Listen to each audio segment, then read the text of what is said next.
Hi everyone, welcome to my YouTube channel the concept of edge student. ये वीडियो बहुत ही इंपॉर्टेंट होने वाला आपके लिए, क्योंकि आज इस वीडियो में जो प्रीवियस कॉन्सेप्ट बताए थे ट्रिग्नोमेट्री का, उस पे बेस्ट क्वेश्चन बनाने वाले हैं, तो वो कॉन्सेप्ट और भी समझ में आएगा। इसलिए आप इस वीडियो को ज़रूर देखें और अंत तक देखें, ताकि वो प्रीवियस वाले कॉन्सेप्ट और ये भी कॉन्सेप्ट अब क्लियर हो जाए, ताकि एक्सरसाइज 8.1 को आप आसानी से सॉल्व कर सकें। तो चलते सामने मैंने क्या कहा, एक क्वेश्चन लिखा है, ठीक है।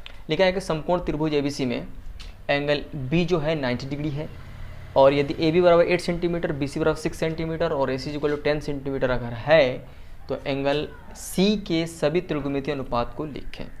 चलिए इस बात को पहले हम इस ट्रायंगल ड्रॉ कर लेते हैं, तो बात ज़्यादा समझ में आएगी। चलिए देखते हैं सोल्यूशन। सबसे पहले बात कि पूछ रहा है कि सभी ट्रिग्नोमेट्रिकल रेशियो के बारे में पूछ रहा है। तो सबसे पहले क्या करेंगे, हम पहले एक राइट एंगल ट्रायंगल ड्रॉ कर लेंगे, जिसके अकॉर्डिंग जो बोल रहा है, जैसे बोल रहा है कि ए है, बी है, ये सी, क्योंकि बी हमें 90 डिग्री लेना है, तो बी हो गया ना, ये बी हो गया। और हमें कह रहा है सी के लिए हमें क्या करना है, सी एंगल सी के लिए हमें त्रिकोणमितीय अनुपात निकालना है। हमने बताया था कि उसमें थीटा के लिए त्रिकोणमितीय अनुपात कितने होते हैं, 6 होते हैं। 6 हमारा ट्रिग्नोमेट्रिकल रेशियो होते हैं, sine, cos, tan, cot, cosec, sec, ये होता है ना जी। इस तरह के हमारे ट्रिग्नोमेट्रिकल रेशियोज होते हैं, और वो जिस एंगल के अकॉर्डिंग, जिस एंगल के रिस्पेक्ट में पूछता है, उसके एंगल के रिस्पेक्ट में उसका ट्रिग्नोमेट्रिकल रेशियो निकालते हैं। देखते हैं कैसे निकालते हैं, क्वेश्चन कैसे बनाते हैं। चलिए सबसे पहले गिवन है, क्या गिवन है जी, गिवन है कि ए बी दे चुका है, हमारा ए बी का जो वैल्यू दिया है 8 सेंटीमीटर कह रहा है कि आप ले लो, ये 8 सेंटीमीटर है। कितना है जी, 8 सेंटीमीटर, ओके। और ये बी सी का जो वैल्यू दे रहा है 6 सेंटीमीटर बोल रहा है, और ए सी का जो वैल्यू दे रहा है वो 10 सेंटीमीटर बोल रहा है। ये हमारा गिवन है, ठीक है जी। प्रीवियस कॉन्सेप्ट को समझने के लिए ये गिवन ऑलरेडी है। तो बी सी दे चुका है मेरे कितना, 6 सेंटीमीटर, और ये हाइपोटेन्यूज दे चुका है कितना, 10 सेंटीमीटर। अब इससे मुझे सी के रिस्पेक्ट मुझे क्या करना है, ट्रिग्नोमेट्रिकल रेशियो निकालना है। तो कितने ट्रिग्नोमेट्रिकल रेशियो होते हैं जी, 6। चलिए देखते हैं। सबसे पहले हमें पहला जो होता है साइन होता है। तो साइन अब कह रहा है किस एंगल के अकॉर्डिंग हमें ट्रिग्नोमेट्रिकल रेशियो निकालना है, तो एंगल सी। तो सी बराबर, तो साइन सी का फॉर्मूला क्या होता है, पी बाई एच। क्या होता है जी, पी बाई एच। अब देखते हैं इसमें पी कौन है, इसमें बी कौन है जी, लंब कौन है, आधार कौन है, और कण कौन है। तो सी के रिस्पेक्ट बोल रहा है, इसका मतलब ये आधार होगा, ये क्या होगा मेरा, क्योंकि सी जिस एंगल के रिस्पेक्ट बोलेगा वो बेस कहलाता है। तो ये आधार, ये लंब और ये कण। तो मैं आधार को मैं यहाँ लिख देता हूँ, बी है, ये मेरा क्या है, पी है, ये मेरा क्या है, एच है। No problem, no. चलिए पुट करते हैं। तो साइन सी बराबर क्या होता है भाई, पी बाई एच होता है ना, पी बाई एच। तो चलिए पी बाई एच की जगह क्या रखूँगा, पी की जगह 8 सेंटीमीटर और एच की जगह 10। तो साइन सी का जो वैल्यू आया पी बाई एच, और इसको कैंसिल आउट करेंगे कितना आ जाएगा, हो जाएगा आपका 4/5। तो साइन सी का जो मान निकला मेरा 4/5, मतलब 4/5 आया। और ये देखिए मैंने बताया था कि जो ट्रिग्नोमेट्रिकल रेशियो होते हैं एक रियल नंबर होते हैं। देखिए रियल नंबर आ रहा है ना, रियल नंबर होते हैं, ठीक है जी। अब इसी का उल्टा क्या होता है, कॉसेक होता है। क्या होता है जी, कॉसेक सी। आपको याद कर लेंगे, कॉसेक सी। तो कॉसेक सी का फॉर्मूला क्या होता है जी, H/P, मतलब इसी का अपोजिट। तो जो निकाले वैल्यू उसको अपोजिट कर दिए, 5/4। चलिए साइन सी अगर कॉसेक सी हो गया। अगर मैं बात करूं इसको, अब साइन के बाद होता है कॉस सी। तो कॉस सी का वैल्यू होता है B/H। तो B का वैल्यू कितना है, 6, और H कितना है जी, 10। इसको कैंसिल आउट करेंगे तो कितना हो जाएगा, 3/5, ओके। तो कॉस का जो उल्टा होता है वो क्या होता है जी, सेक सी होता है। क्या होता है, सेक, जो भी एंगल दिया रहे, तो उसको क्या करेंगे, H/B हो जाएगा, H/B। H का वैल्यू कितना है, 5, और ये 3, ओके। इतनी बातें निकल गई। हमें 6 रेशियो हैं, जितने भी रेशियो हैं सबको निकालने को बोल रहा है, ठीक है जी। तब हो जाएगा अब मेरा 10 सी का वैल्यू जो होता है 10 सी, तो P/B होता है, P/B। अब इसमें देखते हैं P कहाँ है और B कहाँ है। तो P यहाँ 8 है और B जो कहाँ है, 6 है। एनी प्रॉब्लम, इसको कैंसिल आउट करेंगे 2 से, 2 4 8 2 3 6। अब इसका उल्टा होता है कॉट सी। क्या होता है जी, कॉट सी होता है। तो कॉट सी का होता है रेसिप्रोकल हो जाएगा, नीचे का ऊपर, ऊपर का नीचे। तो B/P, और ये हो जाएगा 3/4। कोई प्रॉब्लम नहीं है, समझ में आ रहा है आपको, कोई दिक्कत नहीं होनी चाहिए। तो हमारे लगा सभी त्रिकोणमितीय अनुपात निकालिए, तो इस तरह निकालेंगे। एक बात थोड़ा समझने वाली बात है अगर मैं अपनी तरफ से क्वेश्चन लूँ, अगर ये इसकी जगह मान लीजिए एंगल सी की जगह रहता एंगल ए, क्या रहता, एंगल ए रहता, तो क्या हो जाता। तो जब एंगल ए रहता तो ये जो बेस था वो क्या हो जाता, लंब हो जाता, और ये जो लंब था वो बेस हो जाता। बस इतनी ही चेंज हो जाती। अगर एंगल ए के रिस्पेक्ट में निकालना होता तो एंगल ए जहाँ रहेगा, जिधर ए रहेगा, जिधर एंगल बोलेगा वो हमारा बेस कहलाता है, और बाकी ये परपेंडिकुलर या उसका हाइपोटेनस कहलाएगा। तो इसका मतलब अगर ये एंगल यहाँ है तो इसको हम क्या मानेंगे, बोलिए ना, बेस, और इसको कर्ण। लेकिन अब ये इस क्वेश्चन में एंगल सी बोल रहा है, क्या बोल रहा है, एंगल सी, तो इसको ये लंब, ये आधार मानेगा। ठीक है, तो दूसरे क्वेश्चन देखते हैं कि ये बेस और परपेंडिकुलर का कॉन्सेप्ट पर आधारित होगा वो क्वेश्चन, वो देखते हैं, उससे आपका बेस और परपेंडिकुलर का कॉन्सेप्ट क्लियर है। आपके सामने अब दूसरे क्वेश्चन को मैं ला कर रखा हूँ, ये बहुत ही इंपॉर्टेंट क्वेश्चन है और जिससे आपका परपेंडिकुलर बेस का कॉन्सेप्ट क्लियर हो जाएगा। देखते हैं, समकोण त्रिभुज ABC में कोण A 90 डिग्री है, प्रीवियस में कोण B था, कोण A 90 डिग्री यदि AB बराबर 5 सेंटीमीटर, AC बराबर 12 सेंटीमीटर हो तो sign B cos C tan B sec B sin A तथा cot C का मान ज्ञात करना है, cot C को ज्ञात करें। तो सबसे पहले हमें सोल्यूशन के अंदर हम लोग बात करना है, सबसे पहले हमें ड्रॉ कर लें एक ऑलरेडी दिया है एक समकोण, तो उससे जब फिगर क्लियर हो जाएगा तो समझ में आएगी बातें।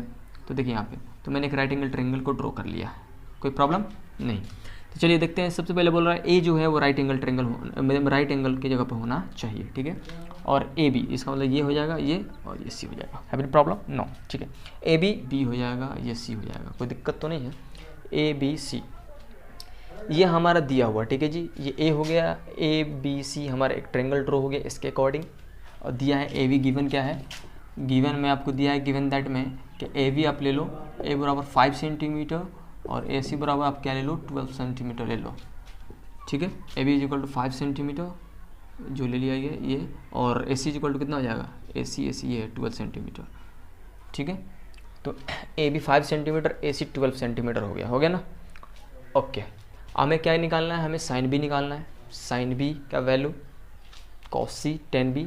तो एक हमें याद रखिएगा, जब भी इस तरह का क्वेश्चन दे कि दो आपको दे दे, कोई भी दो आपको साइड्स दे देगा, ये साइड ये साइड ये साइड, कोई भी दो अगर साइड आपको दे दे तो आपको तीसरा साइड पहले निकाल लेना चाहिए। ठीक है, क्योंकि उसकी ज़रूरत पड़ेगी ही पड़ेगी। तो सबसे पहले हम क्या करेंगे, ये साइड दे चुका है, ये साइड दे चुका है, तो हमें इस साइड को निकालना पड़ेगा। तो देखो भाई, कोई भी आप इसको लंब और आधार मान लो और उसका वजह तो कर्ण है ही है। तो चलते हैं, सिंस वी नो दैट, हम लोग जानते हैं, वी नो दैट, हम जानते हैं क्या होता है, कर्ण का स्क्वायर बराबर बी सी का स्क्वायर, कर्ण का स्क्वायर ये जानते हैं ना, एच स्क्वायर बराबर P square plus B square, जानते हैं ना। तो ठीक है, तो एच की जगह क्या है, बी सी है, तो बी सी निकालना है, बी सी स्क्वायर, पी की जगह क्या है 5 है, मतलब हमें 5, तो 5 लेना है, 5 स्क्वायर, और बी की जगह क्या है 12 का स्क्वायर, तो 5 का स्क्वायर कितना हो जाएगा 25, और 12 का 144, तो 25 और 144 169 हो जाएगा, और 169 का जो ये देखिए बी सी जो होगा अंडर रूट में चला जाएगा 169, तो ये जाएगा 13। इसका मतलब बी सी का जो वैल्यू लेना है मुझे 30 लेना है, बी सी का वैल्यू कितना होगा 30 सेंटीमीटर। तो हमें ए बी मिल गया, ए सी मिल गया और बी सी भी मिल गया। अब जब ये निकल गया तीनों का वैल्यू, तो हम आसानी से अब जो भी पूछेगा हम वैल्यू निकाल सकते हैं। ठीक है जी, अब यहाँ समझिए बात को। सबसे पहला पूछ रहा है साइन बी निकालना है, थोड़ा समझने वाली बात, साइन बी क्या पूछ रहा है जी, साइन बी। ठीक, साइन बी बोल रहा है, साइन बी का फॉर्मूला पी बाई एच होता है, क्या होता है जी, मैं आपको लिख देता हूँ, पी बाई एच होता है ना, P by H. Sine B का वैल्यू कितना होता है, पी बाई एच। अब हमें देखना होगा कि इस ट्रायंगल के अंदर पी कहाँ है और एच कहाँ है, क्योंकि ये डिपेंड कर रहा है, ये डिपेंड करता है पी और जो बी होता है, लंब और आधार जो होता है वो थीटा पर डिपेंड करता है। थीटा आपका एंगल इस ट्रायंगल के अंदर कहाँ दिया है, तो देखिए बी ही मेरा क्या है, थीटा है, बी ही क्या मेरा थीटा।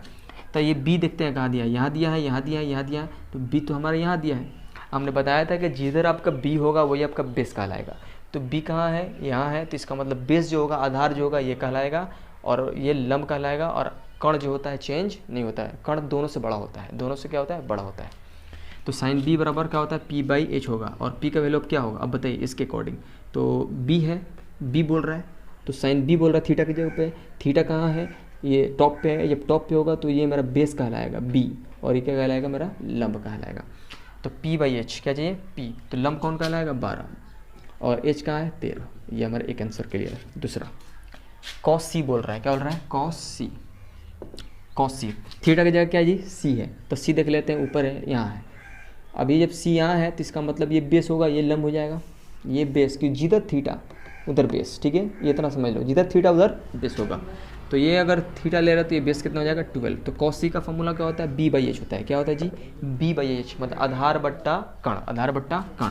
तो आधार मेरा कितना दिया है 12, और कर्ण कितना दिया है 13। हाँ, ये तो सेम आ गया जी, ये डिपेंड करता है, मैंने बोला ना कि जो बी और जो सी, ये जितने भी एंगल जो टी रेशियोज़ हैं वो एंगल पे डिपेंड करती हैं अपना वो वैल्यू देने के लिए, ठीक है। नंबर 3 अब बोल रहा है 10b, क्या बोल रहा है जी 10b। चलो 10 का फॉर्मूला होता है p/b, क्या होता है जी p/b, लंब बट्टा आधार, परपेंडिकुलर बाई बेस, p/b।